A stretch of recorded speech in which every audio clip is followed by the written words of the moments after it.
जैन समाज के लोग लड़कियां बाहर से लाते हैं जो कुछ समय ही रहती है। कांग्रेस के स्टार प्रचारक की चुनावी मौसम की बदजुबानियां, पहले राजपूतों का अपमान, फिर जैन महिलाओं पर अभद्र टिप्पणी। हेमाराम बोले, बनियों से लाई दुल्हन इतनी ही रहती है। लोकसभा चुनाव की तारीखों का ऐलान होने के साथ ही राजनीतिक पार्टियां अपनी अपनी जीत को सुनिश्चित करने के लिए दिन रात एक कर रही है। नेताओं के बयानों के मायने भी निकाले जा रहे हैं। कुछ ऐसा ही नजारा बाड़मेर जैसलमेर लोकसभा सीट पर देखने को मिला। दरअसल बाड़मेर जैसलमेर लोकसभा सीट पर कांग्रेस प्रत्याशी के प्रचार में जुटे पार्टी के स्टार प्रचारक और पूर्व मंत्री हेमाराम चौधरी की टिप्पणी पर विवाद खड़ा हो गया।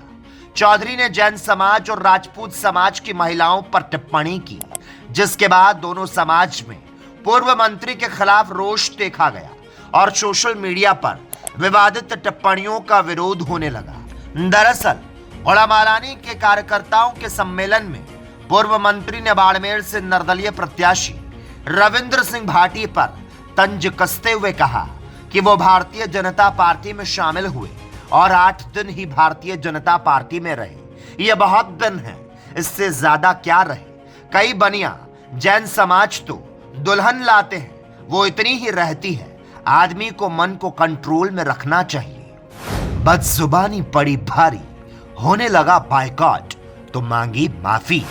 समाज विशेष पर टिप्पणी के बाद राजस्थान में कांग्रेस का बायकॉट शुरू हो गया और लोकसभा के तैयारियों के बीच ऐसा होता हुआ देख प्रदेश की सियासत में हड़कंप मच गया, जिसके चलते हेमाराम चौधरी को माफी मांगनी पड़ी। माफी मांगते हुए हेमाराम ने कहा, लोकसभा के चुनाव प्रचार के दौरान मेरे द्वारा किसी व्यक्ति, जाति, समाज, समुदाय या धर्म के बारे में कोई ऐसी टिप्पणी करने का मेरा इरादा नहीं था। फिर भी इस चुनाव प्रचार के दौरान मैंने कुछ ऐसी टिप्पणियां की जिससे विशेषकर राजपूत समाज और जैन समाज को ठेस पहुंची। उसके लिए मैं समाज से माफी मांगता हूं। कोई ऐसी टिप्पणी करने का मेरा इरादा नहीं था, फिर भी अभी इस चुनाव प्रचार के दौरान मैंने कुछ ऐसी टिप्पणियां की जिससे विशेषकर राजपूत समाज और जैन समाज को ठेस पहुंची। उसके लिए मैं इन समाज से माफी मांगता हूं। मैंने बहुत बड़ी गलती कर दी। आगे मैं इस प्रकार के किसी विवाद में नहीं जाऊंगा।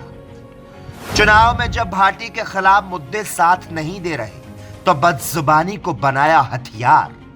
चुनाव में जब मुद्दे साथ न दें तो बदजुबानी को सबसे बड़ा हथियार बनाने की कोशिश होती है। बाड़मेर जैसलमेर लोकसभा सीट पर धीरे धीरे कुछ इसी तरह का चुनावी माहौल बनाया गया।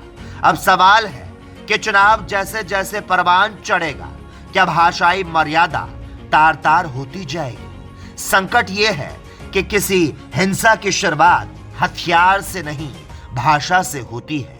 और जब रविंद्र सिंह भाटी के खिलाफ बेबुनियादी मुद्दे बनाकर तंज कसा जा रहा है तो कांग्रेस को भाषा और विचार के संतुलन पर चिंता जरूर होनी चाहिए। लेकिन लगता है चुनाव में भला इसकी परवाह आखिर कौन ही करता है। लेकिन हां, बदजुबानी से बाड़मेर जैसलमेर लोकसभा सीट कांग्रेस को चुनावी चप्पट जरूर लगा सकती है। Special desk, the PK Times news.